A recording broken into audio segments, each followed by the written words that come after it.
KPK, oknum polisi yang memeras warga di Jalan Dr. Mansur, Kecamatan Medan Sunggal, Kota Medan, Sumatera Utara, kini dijadikan sebagai tersangka. Berdasarkan bukti di lapangan, ia terbukti melakukan perbuatan pemerasan. Wakapolrestabes Medan AKBP M. Irsan Sinuhaji menjelaskan, pihaknya telah melakukan gelar perkara terkait kasus pemerasan yang dilakukan oleh Bribka PK. Pemerasan tersebut dilakukan oknum polisi itu pada 11 November sekira pukul 16.30 waktu Indonesia Barat. Selesai kejadian, Irsan dan jajarannya langsung melakukan pengamanan terhadap pelaku di Polrestabes Medan. Dari fakta dan gelar perkara gabungan yang dilakukan oleh Satreskrim dan Propam, mendapati bahwa tindakan PK telah memenuhi unsur pidana. Pelaku dikenakan pasal 368 Junto 53 KUHP dengan ancaman hukuman 9 tahun penjara. Ia pun mengatakan berdasarkan fakta di lapangan dan saksi-saksi korban, benar bahwa PK telah melakukan perbuatan pemerasan.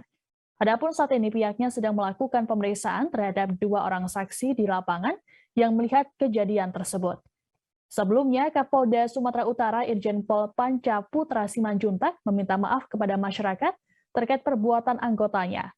Panca menegaskan oknum tersebut harus ditindak tegas karena telah mencederai nama baik Polri. Ia juga mengungkapkan sanksi yang menanti oknum anggotanya yang melakukan pemerasan yakni pidana dan kode etik. Perkembangan permasalahan viralnya salah satu oknum personil Polrestabes Medan Polsek Delitua. Nah, rekan-rekan sekalian, pasca kejadian yang terjadi pada tanggal 11 November tahun 2021 sekitar pukul 16.30 ya, di Jalan Dr. Mansur, kita telah melakukan langkah-langkah bahwa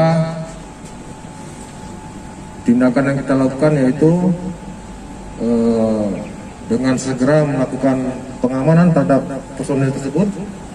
Inisial PK ya, kita amankan di Polrestabes Medan dan dilakukan pemeriksaan.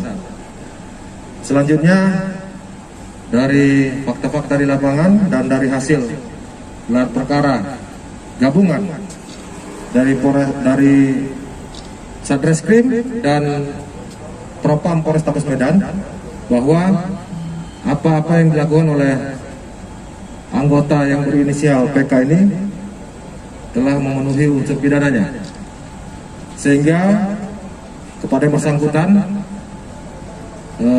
kita proses pidananya. Rekan-rekan bisa lihat yang bersangkutan berdiri di belakang kita. Dan kepada personil tersebut kita kenakan pasal 368 Junto 53 KUHP, ancaman pidana 9 tahun kurungan penjara. Selanjutnya juga dari fakta-fakta di lapangan dan hasil pemeriksaan dari saksi korban bahwa benar adanya perbuatan tersebut, ya, dugaan pemerasan ataupun pemerasan. Dan saat ini kita sedang melakukan pemeriksaan terhadap 2 orang saksi di lapangan yang melihat kejadian tersebut. Ini STNK kendaraan korban.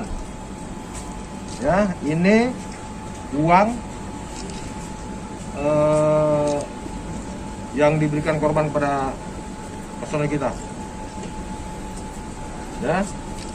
Sementara ini adalah bagian daripada seragam ketika dia melakukan kegiatan tersebut.